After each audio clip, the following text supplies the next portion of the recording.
Iya, pengennya mah jangan sampai lah. Soalnya apa? Soalnya kalau beras dari luar negeri turun, di sini hancur.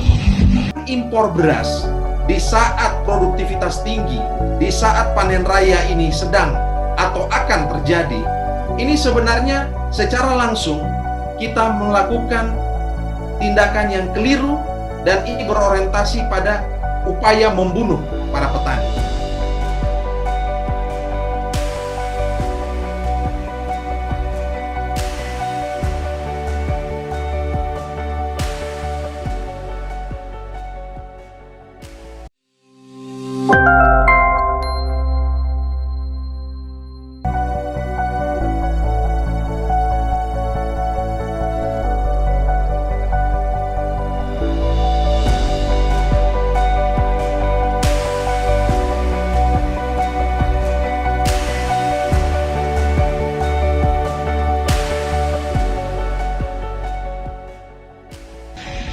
Iya, pengennya mah jangan sampai lah.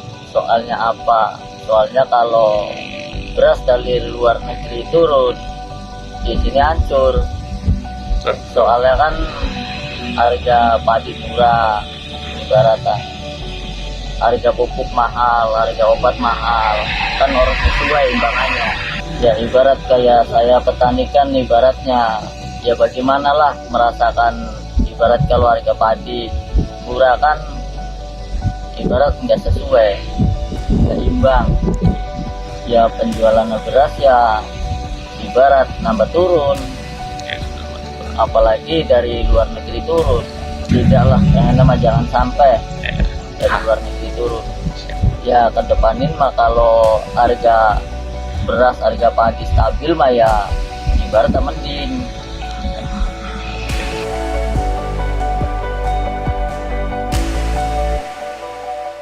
Yang cukup vokal nih Bang Ansih mengenai menolak impor beras. Kira-kira kenapa nih Bang?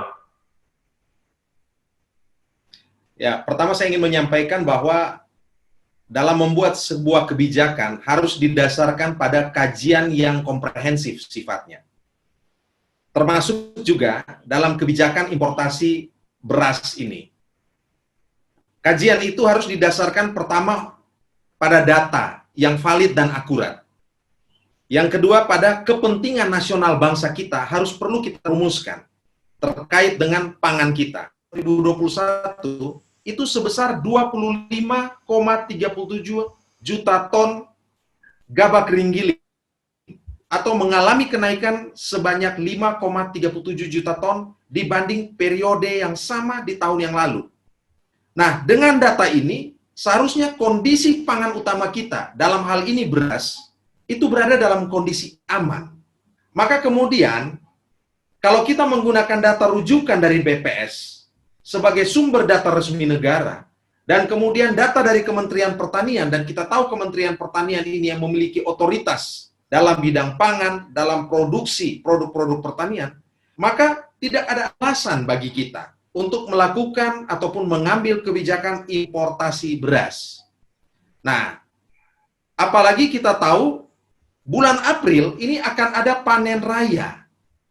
Dan melakukan impor beras di saat produktivitas tinggi, di saat panen raya ini sedang atau akan terjadi, ini sebenarnya secara langsung kita melakukan tindakan yang keliru dan ini berorientasi pada upaya membunuh para petani.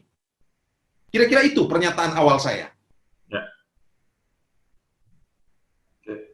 Untuk selanjutnya, langkah apa sih Bang yang harus kita lakukan dari pihak pemerintah untuk mencukupi kebutuhan beras nasional? Ya, sebelum ke arah sana, saya ingin sampaikan bahwa argumentasi yang dibangun oleh Menteri Perekonomian, Pak Erlangga Hartarto, itu beliau mengutip ya, mengacu pada Organisasi Pangan dan Pertanian Dunia atau Food Agriculture Organization. Dia katakan bahwa cadangan beras yang dimiliki pemerintah RI rata-rata 340.000 ton. Masih jauh dari standar FAO sebanyak 1,1 hingga 1,8 juta ton. Sehingga menurut Kementerian Perekonomian, cadangan beras pemerintah milik Bulog itu perlu dinaikkan. Namun Kabulok ya atau kepala Bulog itu memproyeksikan stok cadangan beras itu sebenarnya pada bulan April 2021 itu sudah menyentuh angka 1 juta ton yang dipenuhi dari penyerapan hasil panen dalam negeri. Artinya cadangan beras pemerintah sebenarnya tidak mengalami permasalahan sehingga tidak membutuhkan impor.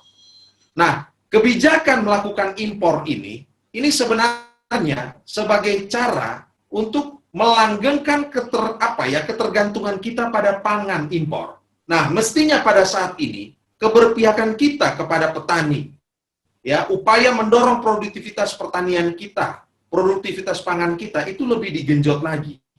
Nah, jadi dasar penolakan saya ini tidak serta-merta hanya asal tolak anti asing, anti importasi, tidak.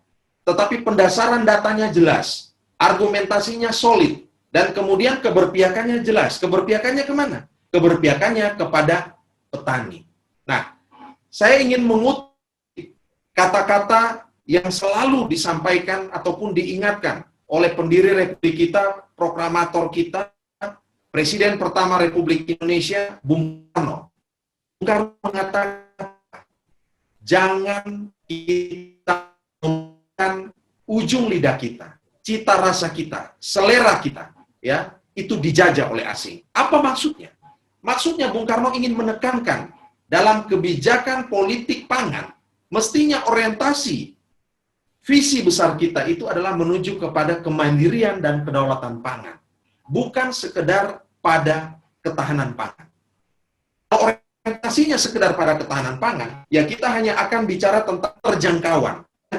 Dan itu bisa saja ya dihasil ataupun produk. Nah, hari saja dampaknya baru wacana importasi beras 1 juta ton. Belum kebijakan ini dijalankan. Dampaknya itu efek wacana impor beras ini sudah memukul harga gabah para petani. Harga gabah para petani itu mengalami penurunan drastis. Nah, berdasarkan peraturan Menteri Perdagangan nomor 24 tahun 2020, harga pembelian pemerintah atau HPP untuk gabah kering panen, PKP di tingkat petani, itu sebesar 4.200 per kilogram. Nah, rencana pemerintah untuk melakukan impor beras ini sebenarnya sudah membuat psikologi pasar menjadi terganggu. Akibatnya apa? Harga gabah petani ini menjadi lemah. Ya tentu petani dirugikan. Baru wacana saja, harga gabah sudah anjlok.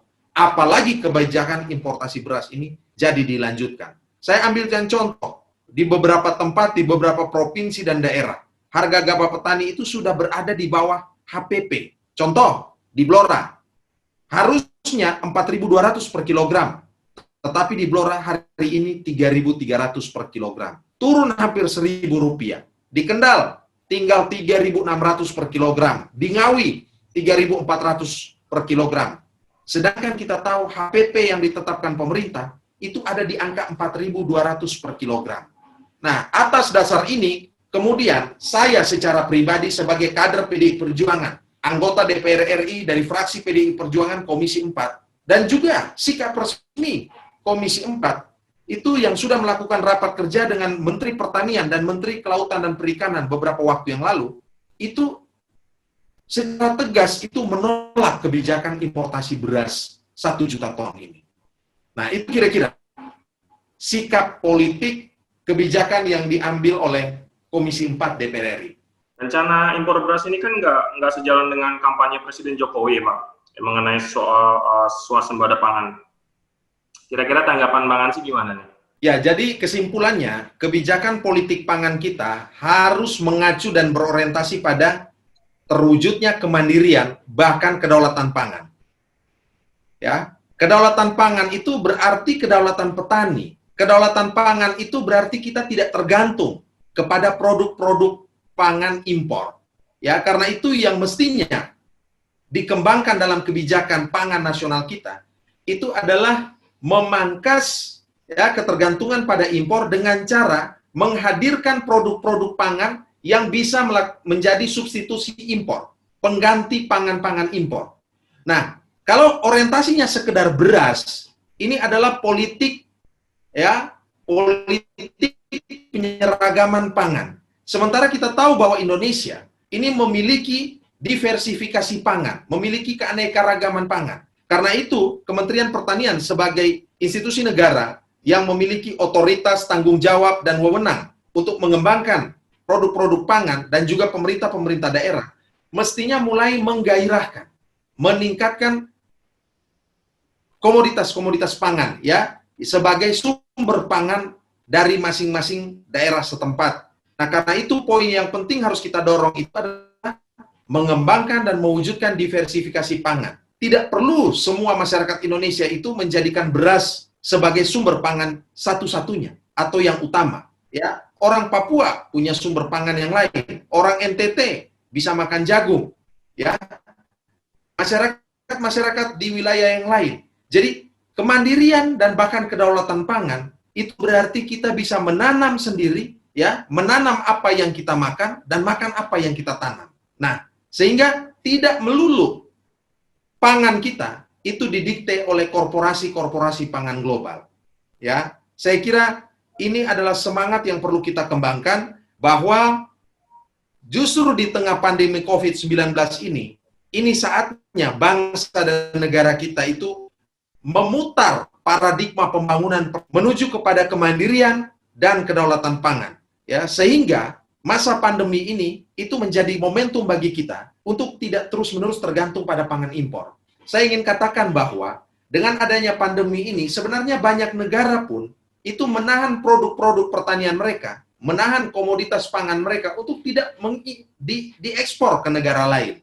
Nah, dalam konteks itu kemudian, kita mestinya mulai memikirkan tentang strategi besar bangsa kita untuk bisa mewujudkan kemandirian dan kedaulatan pangan dengan cara mendorong, mengembangkan diversifikasi pangan sesuai dengan konteks-konteks lokal daerah